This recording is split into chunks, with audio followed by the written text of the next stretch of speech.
Hey, this is Andrew from the Boy Genius Report, and we are going to go over some of the features of the Motorola DROID X coming to Verizon Wireless on July 15th. So we're going to start with some of the physical stuff on the phone. Take a look at it here. On the front we have the 4 physical keys and a mic down the bottom. Up the top we have the earpiece. On the sides we have a dedicated camera and volume up down button. On the top we have the on-off switch, the 3.5mm headphone jack, and the mic. On the sides we have the, flip it around here, we have the micro USB and HDMI mini, and nothing on the bottom. The phone looks really great. On the back, on the bottom here, we have the speaker for the speakerphone with another mic, and up top we have the dual LED flash and the 8-megapixel video camera. So, we have to say we really like this phone. It's a great phone. It feels solid in your hand. There's no parts that feel plasticky or chintzy. It's really built well. So we enjoy that. Some of the UI stuff that's great. We're just going to pop into settings real quick. Motorola's added a data manager, which will actually allow you to turn some of the stuff off that drains battery. You can turn off background data or data roaming.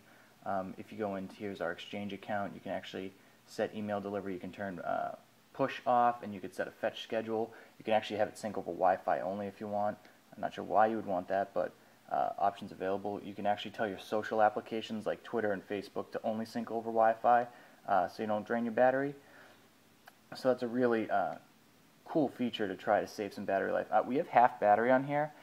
We used this phone all day yesterday from about 6 a.m. on. We recorded some video, we made a bunch of phone calls. I'm impressed with the battery life, I have to be totally honest. Half battery for a screen this size with some of the activities we did is pretty amazing. So we go down to Battery Manager here, which is another cool thing to save battery life. You can actually set profiles, so here we have our Battery Manager starting at 11 p.m. and ending at 6 a.m. It turns push off, so you can still get SMS and phone calls, but you won't be fetching email or Twitter updates or Facebook updates, which is great. Auto brightness is on. You can turn that off if you want, but saves battery when it's on. And this battery use actually will tell you what has been using battery the most. Obviously display is the big one, and cell standby, but if you have another application that's running in the background, maybe it's got a hung process or something and you can't figure out what's going on, it'll show up in here, which is great. Some of the other stuff that's in here, it has DLNA support, so there's a little app for it. So if you have a media device that supports DLNA, you can actually share files right from the phone to that device, or from that device to the phone, which is great. Another thing, we'll just show you the unified inbox here. Go back. If you go into messaging, you'll see everything in here. You have the universal inbox, which will show all your text messages, emails, Twitter, Facebook, Picasa, whatever other accounts you add. It won't show Gmail like all phones with Google. That's a separate app. But all in all, it's a pretty solid system.